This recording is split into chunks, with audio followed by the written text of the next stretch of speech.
দক্ষিণ ইসরায়েলের সদে তেইমান সামরিক ঘাঁটিতে ঘটে গেছে এক নজিরবিহীন ঘটনা।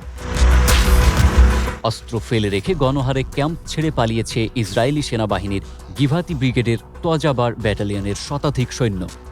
সামাজিক মাধ্যমে ভাইরাল হওয়া ভিডিওতে দেখা যায় তারা কমান্ডারের বিরুদ্ধে তীব্র ক্ষোভ প্রকাশ করছেন, উচ্চারণ করছে অকথ্য গালাগাল ও অশ্লীল স্লোগান। ঘাঁটি থেকে পাওয়া বিভিন্ন ছবি ও ভিডিওতে দেখা গেছে এলোমেলোভাবে ফেলে রাখা অস্ত্রের বিশাল স্তূপ, আর একটি সাইনবোর্ডে লেখা রয়েছে শয়তানদের রাজ্য।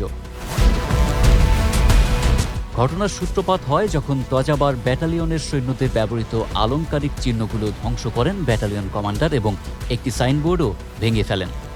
এরপরে ঘটে যায় গুরুতর শৃঙ্খলা ভঙ্গের ঘটনা। সেনাবাহিনীর দাবি, এই চিহ্নগুলো দিয়ে নতুন যোগদানকারী সৈন্যদের হেয় করা হতো, অর্থাৎ বাহিনীতে এক ধরনের মানসিক হয়রানি চলত। তবে সৈন্যদের দাবি, চিহ্নগুলো ছিল তাদের কোম্পানির দীর্ঘদিনের ঐতিহ্যের অংশ। এই মতবিরোধ থেকেই ছড়িয়ে পড়ে তীব্র অসন্তোষ, আর গত বৃহস্পতিবার শতাধিক সৈন্য একযোগে অস্ত্র ফেলে ঘাঁটি থেকে চলে যায়। পরিস্থিতি সামাল দিতে কমান্ডার বিকেল 4টার মধ্যে ঘাঁটিতে ফেরার সময়সীমা বেঁধে দেন, অন্যথায় শাস্তির মুখোমুখি হওয়ার হুঁশিয়ারি দেন। যারা নির্ধারিত সময়ে হাজির হবে না তাদের নাম সামরিক পুলিশে পাঠানোর হুমকিও দেওয়া হয়।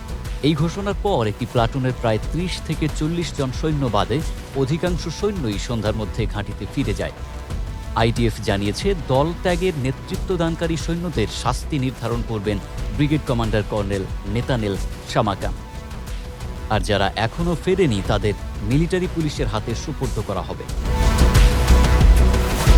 উল্লেখ্য, বর্তমানে গাজা সহ বিভিন্ন ফ্রন্টে সামরিক অভিযান অব্যাহত রেখেছে ইসরায়েলি বাহিনী। একাধিক ফ্রন্টে জড়িয়ে থাকা ইসরায়েলি সেনাবাহিনীর অভ্যন্তরে অসন্তোষ ও শৃঙ্খলা ভঙ্গের অভিযোগ এখন প্রায়ই সামনে আসছেন। বিশ্লেষকদের মতে, নেতানিয়াহু সরকার নিজেদের বাহিনীকে শক্তিশালী হিসেবে প্রচার করলেও গাজা ও লেবাননের সম্মুখ যুদ্ধে ইসরায়েলি সেনাদের ব্যাপক ক্ষয়ক্ষতির বিষয়টি ইতিমধ্যে বিভিন্ন আন্তর্জাতিক গণমাধ্যমে উঠে এসেছে।